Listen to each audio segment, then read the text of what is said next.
का कोई सवाल दिमाग में गूंजत बा, केहू जवाब दे वाला ना। अरे हो देखा अरे सुना सुना सुना देवर बाबू, सुना सुना सुना बाबू सुना। का रे भौजी बोल। अरे सुना तनी आवा। जब कहीं जाए तब तू टोकेली, तो सहूर तनको निक ना हमके लगेला। अरे बबुआ सुना, का सहूर मत देखा, एक बड़ा समस्या में फसल है, तनी ओकर हल कर देता। जब कहीं जाए तो लगभी टोके। अरे तो हमारे टोक इतना खराब बा। एक सवाल बा। का सवाल? कब से हम में फसल है, हमके जवाब ना मिलत है, तनी ओकर जवाब दे बा। तो रोज सवाल अटकल रहला। ना बता द, बाबू हुआ ना लुल्लू हुआ ना। तो सुनाओ, सुनी ले तो सवाल है। सुना। 18 साल के बाद लड़की कौन चीजवा देली हो?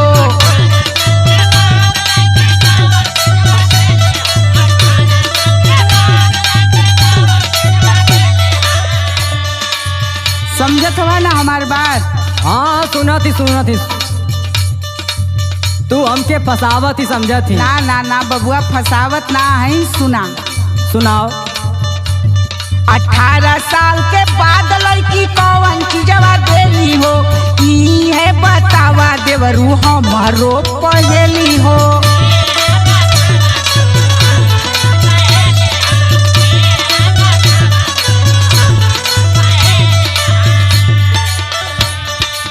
बता दे बाबू।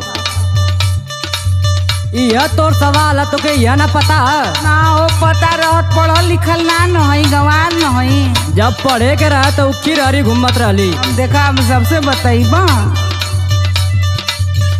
ले सुन। बोला। 18 साल के बाद देवे जाली मतदान हो।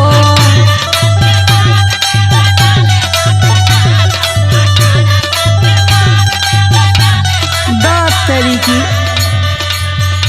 तो बड़ा छोटा सा जवाब रहल हो, हमरे सरवा दिमाग में ना आवला। महू पगले है का? अरे तू पागल है कि तू कहत है? ले सुन। बोला। 18 साल के बाद देवे जाली मतदान हो। एतना ना बुझा भौजी हमरो के नादान हो।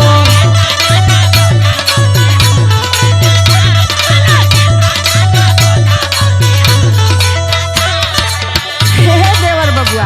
का है भौजी? इतना से तो हमके अंदाजा लगिए गल बा कि तू कितना बड़ सज्ञान हुआ।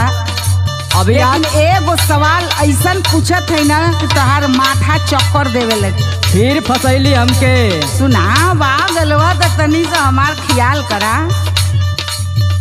अच्छा पूछ ले, वो तो सवाल देख ले। सुना।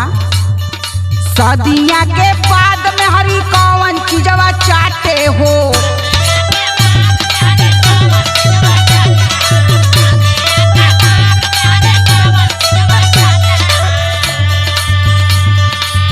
बक भौजी, यह कुल तोर सौर हमके नीक ना लगला। जल्दी ये कुल का पूछत है? अरे पगलू, मन मन भावे मुड़ी हिलावे, मन में तो गुदगुदी होत हुई। सुना। सुनाओ। अरे सदिया के बाद में हरी कौन चीजवा चाटे हो? पूछे ला पे काहे देवरू पीछे लगला हटे हो?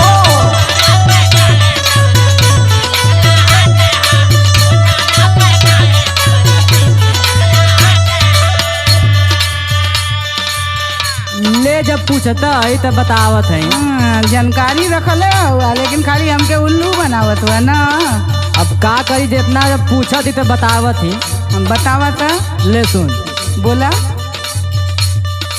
सदिया के बाद जिंदगी हो जाले नरक हो। केकर हो? अरे मरद का और केकर? अच्छा।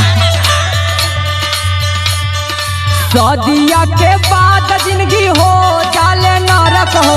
चाटे ले दिमाग में हर नइखे ओकरा फर्क हो। बिल्कुल सही उत्तर।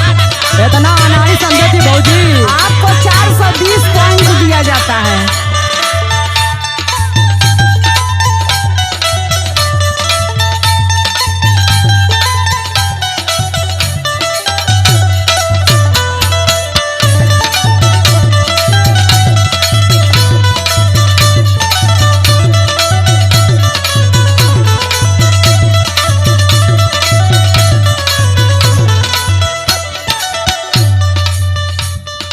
अरे भौजी हम 420 तो के नजर आवत ही का? नहीं हो, ऐसन बात ना है। तू तो 63-64 हुआ, 420 कहाँ हुआ? तब का कहती 420 नंबर लेला हच दे। अरे तो हमरे लगे वक्त उहे रखल दे देली।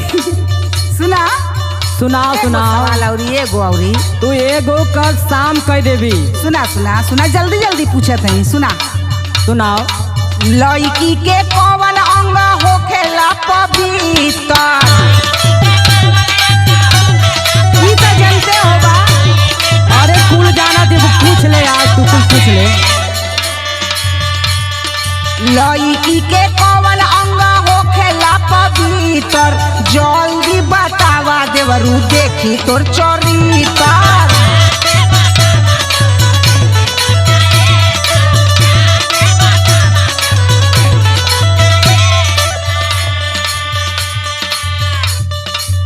अब जान गई तू कहल का चाहती, चरित्र हमार देखत ही। चरित्र तार गड़बड़ रही तबे नहीं कुल बतईबा। मतलब तो के हम करेक्टर लेस लौकत ही का? थोड़ा थोड़ा। हमके तो पूरा खत्म में बुझा थी तू। बोला बोला बोला। ले सुन। भूलवावा मत, बतावा। लड़की के सारा अंग होला पवित्र। ना कैसे हो? ना पता था तो के? ना ना ना ना। लड़की के सारा अंग होला पवित्र, यही से पूजाली भौजी मंदिर के भीतर। अच्छा अच्छा, कन्या।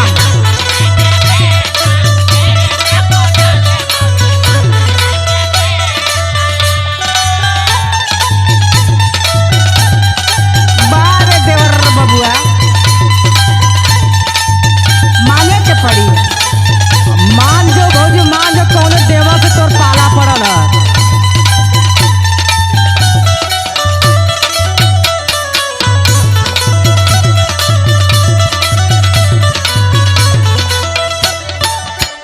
अब जाई ना भौजी? ना ना ना ना ना ना ना।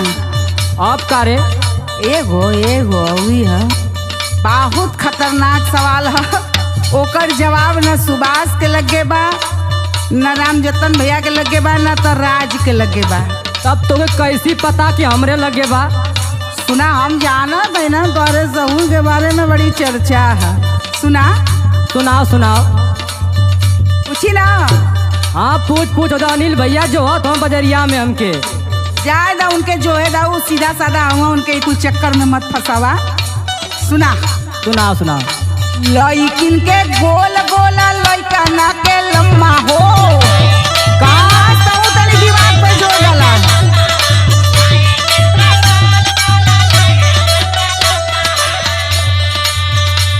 समझ में आवत है? अरे खूब समझ में आवत, सिखावत ही। गोल गोल। हाँ, लड़किन का गोल गोल और लड़कन का लम्बा हो। वो हम जाना तोर खत्म है एकदम। सुना। लड़किन के गोल गोल लड़कन के लम्बा हो। जिया सा सुनील बतावा, उखड़ न जाए दम्मा हो। काहे सांस बाहर खुले लगल? अरे सांस ना खुलत है भौजी। अरे तोके जवाब ना मालूम हो तो जा सुभाष से पूछ रहा, ई कुल चक्कर में उडेर रहल है। अरे का बतियावती, सुभाष भैया के जरूरत है ना पड़ी। अच्छा, हम तब मतलब तोहरे में दम बा। अभी तो के पता ना का। बताओ बताओ बता। जब तो के यह ना पता लड़किन के गोल गोल लड़कन के लंबा का चीज होला बतावा। ले सुन। बोला। लड़का के माथावा पे टीका होला लंबा हो। अच्छा, अरे बाप रे बाप, हम तो कुछ और ही सोचत रही है बबुआ। हम समझा कि भाई तू कहल का चाहत रही है। लड़का के माथावा पे टीका होला लंबा हो, लड़किन के गोल भौजी अब का लेबू खम्मा हो। तार दिमाग ना खराब है। दिमाग का खराब है। अब हमारे समझ में आएगा कि लड़कन के लम्बा और लड़किन के गोल टीका, ये तो हर जवाब सही बा। सुना। सुनावा।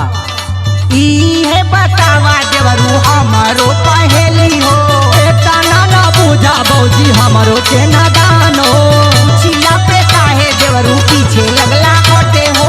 एतना ना बुझा भौजी हमरो के नादान हो। जल्दी बतावा देवरू देखी तोर चरित्र हो। एतना ना बुझा भौजी हमरो के नादान हो। समझ लो भौजी छिनरो। बक